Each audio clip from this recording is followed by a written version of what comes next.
Well, this one's probably not getting monetized. I figured it was only like a minute and a half song anyway, so I played almost all of it with the exception of maybe 5 to 10 seconds of the intro.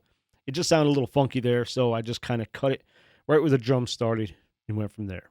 But because I use so much of the song, I'm probably going to get a copyright flag. It probably won't be a strike. Hopefully it won't be a strike. I've never had one yet, but you never know. So I made this tone for both the Mark II and the Mark III, both separate patches. And there's 2 tones in each live set. One is a little bit thicker, but the one you heard is called SOD Scooped, where I scooped some of the mids out to have more of a brighter sound to it, because that's kind of more what it sounds like on the record. And instead of going through the whole patch and turning things on and all that stuff, we're just going to go through the patch. I'm going to show you what I did. And the main difference between the Mark II and the Gen 3 patch is that with the parametric EQ, I just bumped up the low gain some more on that one and changed the frequency by about 10 kilohertz, I believe. So let's jump into it. Let me show you what I did. Right here in the chain, I actually put the booster before the mod. I do have a compressor in there. It sounded a little weird when I had the compressor on the other side of the booster. Is the compressor necessary? Not really, but you can use it if you want. That's up to you. It'll sound a little different without it. But I'm using the lead amp with the variation on, and I'm using the Bloom on, which does give it a little bit of boost. I haven't quite figured out what kind of boost it is, but it does give it a nice sound. I've got the gain at 56 and the volume at 74. I've got the bass at 49 on this particular one. The scooped one, it's at 27, whereas the non-scooped one, it's up there at 50. So let's go back over to the scooped one. And I've got a boost, a mod. As you can see right across here, I've got an EQ, a parametric EQ, and then a delay and a reverb. Nothing super fancy. But I got the Renaissance of the cabinet right at 50 and the Presence at 66. And I'm using the vintage sounding cabinet. Going over the booster, I'm using the Fat Distortion. I don't think I've ever used a Fat Distortion on anything, but in combination with the lead amp on the variation, it gave it that nice scratchy sound to it.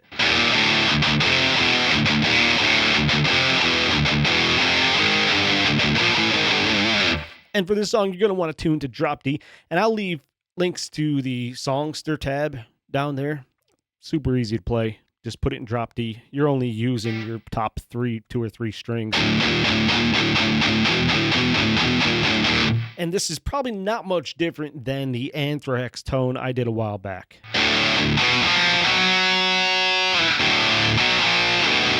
Oh, I can't play it in drop D. I've got the drive tuned up about 33 on the Fat Distortion and the level up to 48, 13 and 16 on the tone controls. Over here on the compressor, I bumped up the sustain by about 10 and then the tone by about 5 and left the level right at 50.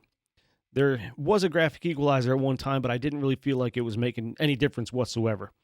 So I just cut that out. And I just got a modulate delay just to kind of give it more than one guitar feel to it. And I've got the milliseconds delay time at 241, the feedback at 6. The high cut was at 4. I think that's what it started as. The depth's at 55, and the effects level is at 28. So it's not too much. And then the reverb's a simple plate reverb, 1.4 seconds on the reverb time, 96 on the delay, 80 hertz, 630 on the high cut, 10 and 11. It's not a huge reverb. And moving down on the parametric EQ, I've got my usual on the first, the 40 and 250 on the low and the low mid. But over here, instead of having my normal 1.6, I've got it at 2.5 and 630 over here. Whereas if we jump over to the non-scooped one, it's just slightly different here, 1.6. Moving back up to the scooped, you see I got 5 decibels on the high gain, 630 kilohertz on the high cut, and I boosted it by about 5 on the main. And that is it. Adjust your noise suppressor.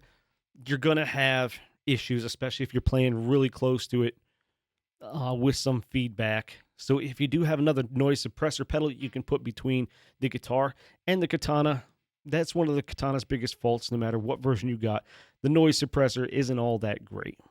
Now if I bring up the Mark II, which I'm not going to play through, but most of the settings are just about the same except in the EQ. I've got the low cut on 50 and I've boosted it by 2 decibels on the low gain. Everything else is almost identical.